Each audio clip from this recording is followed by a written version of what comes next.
पति पत्नी का रिश्ता ऐसा होता है जैसे गंगा का जल होता है, उतनी ही पवित्र माना जाता है।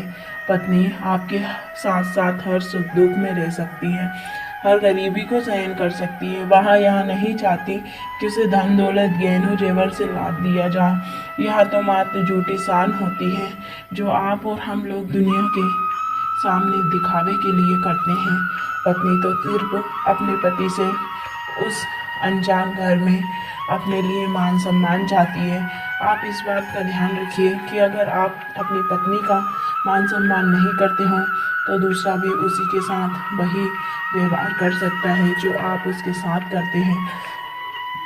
धन दौलत से किसी को अपना नहीं बनाया जा सकता। मीठी वाणी एक ऐसी होती है जिससे परायों को अपना बनाया जा सकता है। और जहाँ प्रेम और पति पत्नी में प्रेम और मीठी वाणी होती है, वहाँ लक्ष्मी तो एक न एक दिन वास कर ही लेती है। पत्नी के प्रेम को पैसों से नहीं, प्रेम से तोलो, क्योंकि आपने पत्नी के प्रेम को पैसों से तोला तो पैसा रहेगा जब तक प्रेम रहेगा, और अब आपने पत्नी के प्रेम को प्रेम से तोला तो उसे तोड़ने वाला भी कोई नहीं है। जय श्री राधे कृष्णा।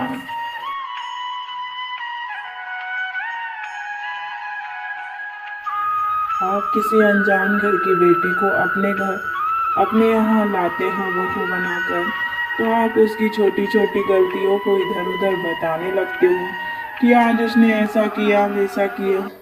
तो आप विचार कीजिए कि आपकी बेटी होगी, वह छोटी छोटी गलती करती होगी, उसे भी ना जाने कितनी गलतियां करी होगी, कितना नुकसान किया होगा, और कभी कभी तो आपसे नाराज भी हो जाया करती होगी, परंतु आप उसकी हर गलती को किसी को नहीं बताते, उसकी हर गलती को भूल जाते हो। आप विचार कीजिए कि वह पुत्री जो अनजान घर से आके घर आ रही है तो उसकी गलती को बताने लगते हैं। क्यों? क्योंकि आप उसे अपनी बेटी नहीं बहू मानते हो, और अगर आप उसे अपनी बहू नहीं बेटी मानते तो समाज में यह भेदभाव खत्म हो जाता, और कोई भी बहू अपने मायके में जाकर आपकी बुराई नहीं करती, और वह आपको अपने माता पिता के रूप में स्वीकार जरूर करती। जय श्री राधे श्याम।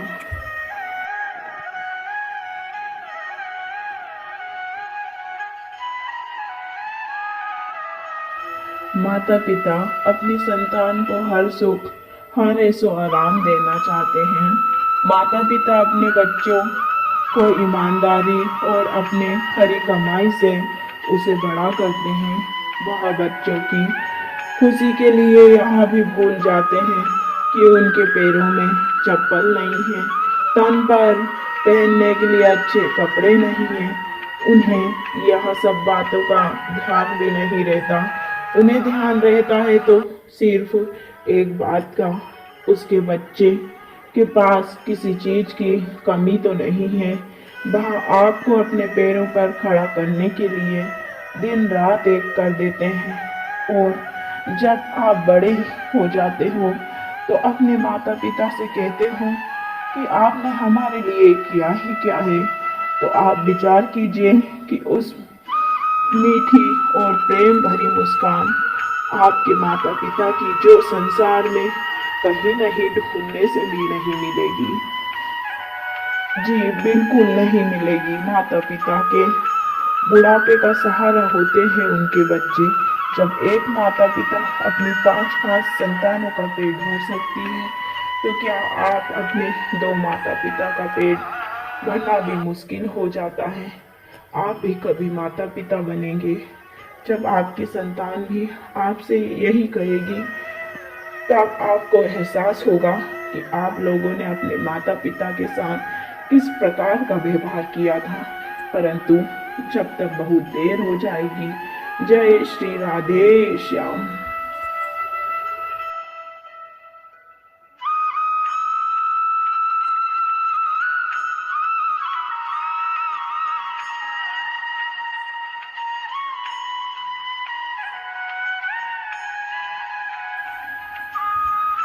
माता को जगत की जननी माना जाता है। माँ शब्द एक ऐसा शब्द है जिससे गंगा की जल की तुलना भी फीकी नजर आती है। माँ शब्द एक ऐसा शब्द है जिसमें प्रेम, ममता, दया, करुणा, कल्याण की साक्षात देवी माना जाता है।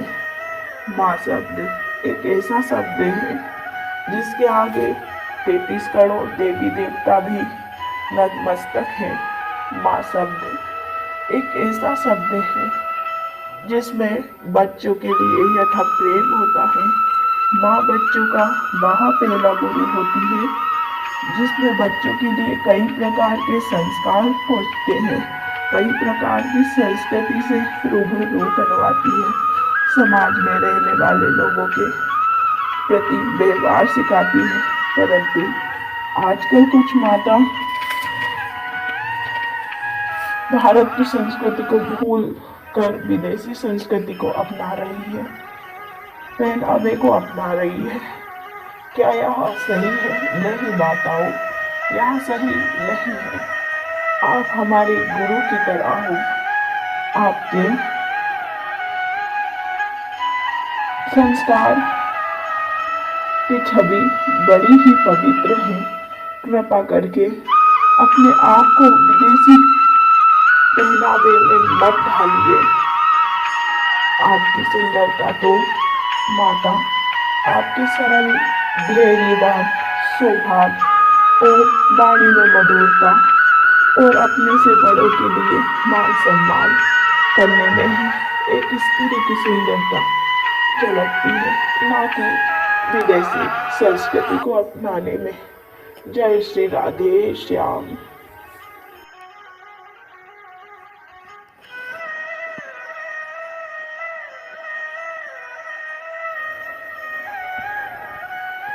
वाणी को वीणा बनाएं, बाण ना बनाएं, क्योंकि वीणा बनेगी तो जीवन में संगीत होगा और बाण बनेगी तो जीवन में महाभारत होगा। वाणी पर मनुष्य का बस होना चाहिए, क्योंकि वाणी ऐसी चीज होती है जो मनुष्य के संस्कारों को बताती है। क्रोधावश मुख से निकले किसी व्यक्ति के लिए कहे गए शब्दों को वापस नहीं लिया जा सकता। जैसे तीर से निकला बाण वापस नहीं रखा जा सकता, उसी प्रकार वाणी से किए गए घातक वार को वापस नहीं किया जा सकता। इसलिए हर मनुष्य को अपनी वाणी को सोच समझकर बोलना चाहिए।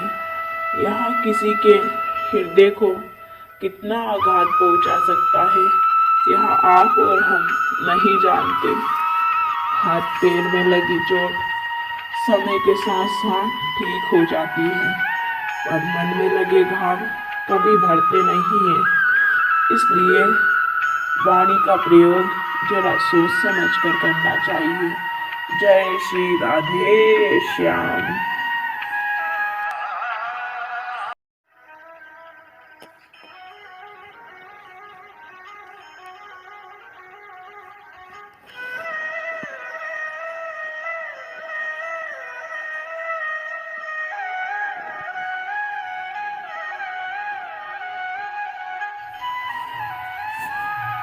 किसी भी मनुष्य को धन दौलत ऐशो आराम के पीछे भागने से अच्छा है कि वह अपनी बुद्धि को ईश्वर के प्रति लगाए, क्योंकि मनुष्य योनि कोई पता नहीं कि किस समय वह परमात्मा अपने इस मनुष्य रूपी मकान को खाली करने का आदेश दे दे।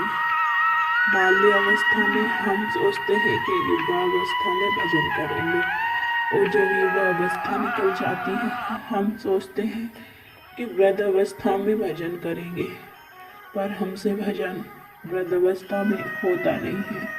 तो समय क्या हुआ?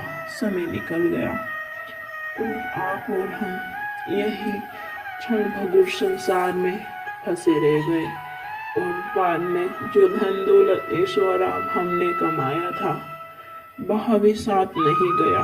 तो कहने का तात्पर्य यह है कि आपके साथ धन दौलत ऐसो आराम नहीं जाएगा, आपके साथ आपके अच्छे कर्म जाएंगे। इसलिए हर मनुष्य को पारिवारिक जिम्मेदारियों के उठाने के साथ साथ कुछ समय अपने परमात्मा के लिए भी निकालना चाहिए। जय श्री राधे श्याम।